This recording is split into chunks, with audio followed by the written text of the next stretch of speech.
All right, it's your boy Akeen, and welcome to the Football Sources College Football Blog. Here to talk about Week 5 of the college football season, and I'm here to talk about my game of the week for tonight's matchup. Number 11 UCLA at Tempe, Arizona to face number 15 Arizona State. This is going to be a great Pac-12 South Division game for you guys to watch, and it's going to be extremely important. Talk about the Pac-12 South Division. Now, we already know about the quarterback situation between both these two teams. Brett Hundley is still dealing with that elbow injury. Now, the elbow injury is on his non-throwing arm, so that's not too big of a concern, but he might not play for this matchup. He is still questionable for tonight's game, but I wouldn't be surprised, as well as head coach for Arizona State, Ty Graham, would not be surprised if Brett Hundley plays in this matchup. Now, the replacement for him is Jerry Neuheisel, who was actually Rick Neuheisel's son, and he was a big-time hero in Week 3 of this season against Texas, in which he passed for 178 yards and 2 scores to lead the Bruins with the 3-point victory over my Longhorns. Now, for Arizona State, they have a big issue at quarterback. They're going to have to play without Taylor Kelly, their star quarterback, because he's dealing with a foot injury. He's going to be out for this game, as well as possibly the next couple of games, which means Mike Barkovici is going to have to replace him at quarterback. Now, head coach Ty Graham is very confident in their quarterback, in Barkovici, because he still has a lot of knowledge in Arizona State's program. He's been with Arizona State for the past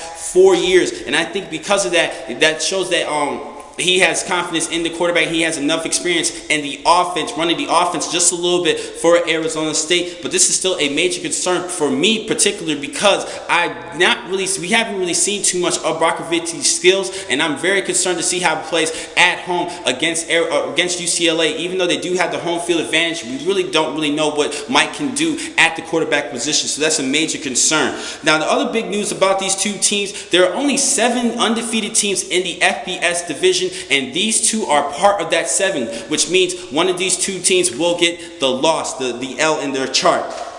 Now, let's talk about the keys to victory for both these teams. Starting with UCLA, their offensive line must continue to improve. Now, they had a poor Week 1 of this season against Virginia, but they've been improving a little bit over the weeks, but they still have a lot of things that they need to work out for them for the offensive line. So they just need to continue improving blocking. Sticking with the offensive side, they lack consistency on offense, dealing with a lot of penalties. They need to do a better job, not only with the penalties, but still inconsistency in their drives. There are some drives where they just cannot finish their drives, as well as others where they have a couple of 3-and-outs. They need to do a better job offensively, just to be a little bit more consistent, get a better flow like Oregon does in their high tempo offense. Now, on the defensive side, they only really have one major concern in this game, and they have to stop their top playmaker in DJ Foster. So I believe that UCLA's defense should mainly focus on the Arizona State running back, because he is their top playmaker.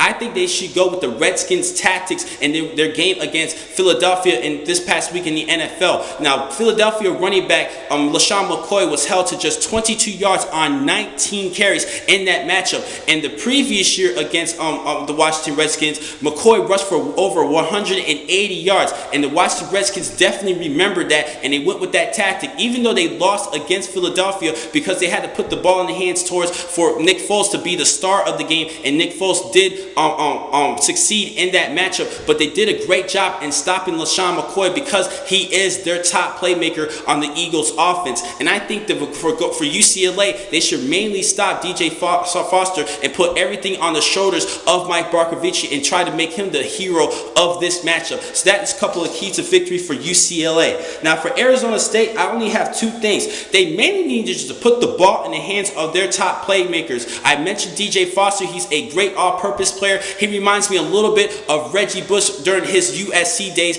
I'm drawing a little bit of comparisons between the two, because throughout his career, DJ Foster has been not only a good running back, but he's also a good receiving running back. And I think that Arizona State should put the ball in his hands, as well as their top wide receiver and Jalen Strong. He makes the magic happen at the receiver position. So Mike Barkovici needs to put the ball in the hands of both these two players in order to succeed in this matchup, and just continue to put their trust on these two players. Just continue to find ways to put the ball in their hands, not only on the offensive side, but even in the special teams as a punt and kick return specialist. I think that Ty Graham should put punt and kick return specialists in both Strong and Foster for this matchup in order to have them to have a better chance in winning, because they do so well in open field. So that's why I think they should be used in special teams. Now on the defensive side, they need to penetrate that line of scrimmage and attack the pass rusher. Now there's not that many studs on that defensive side as compared to recent years for Arizona State. They lost a key player in Will Sutton, and nobody has really been stepping up on the defensive side,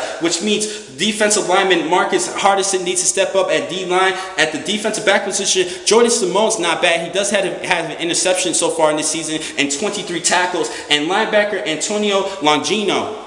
They're going to have to be some studs on defense and attack the pass rusher. Put pressure at the quarterback, on their quarterback, and continue to just maul the offensive line. I told you that offensive line is a little bit poor, but they are improving. But I think that Arizona State has a decent matchup against UCLA's offensive line. So those are the two keys for Arizona State. Now my winner for this game, I'm going to have to go with UCLA over Arizona State. I humbly apologize to my colleague Justin Gossi. He is an Arizona State fan. He is a big fan. That's his number one team, but I'm gonna have to go against them because of the quarterback position. I'm not really bought onto Barkovici, only because I haven't really seen him play too much. Only 79 yards passing this season. And also, looking at the competition for both these two teams in their victories, they're both 3-0. But as far as the competition-wise, UCLA has been had to overcome more adversity than Arizona State, and they had to deal with tougher competition and wins over Memphis, Virginia, and Texas compared to Weber State, New Mexico, and Colorado for Arizona State. Despite the fact that Arizona State does have the home field advantage, I have a little bit more confidence, and not only because of their strength of schedule, but also their defense. For UCLA, they have Miles Jack, Eric Hendricks. They have great linebacker, and they have the good front seven overall, better than Arizona State.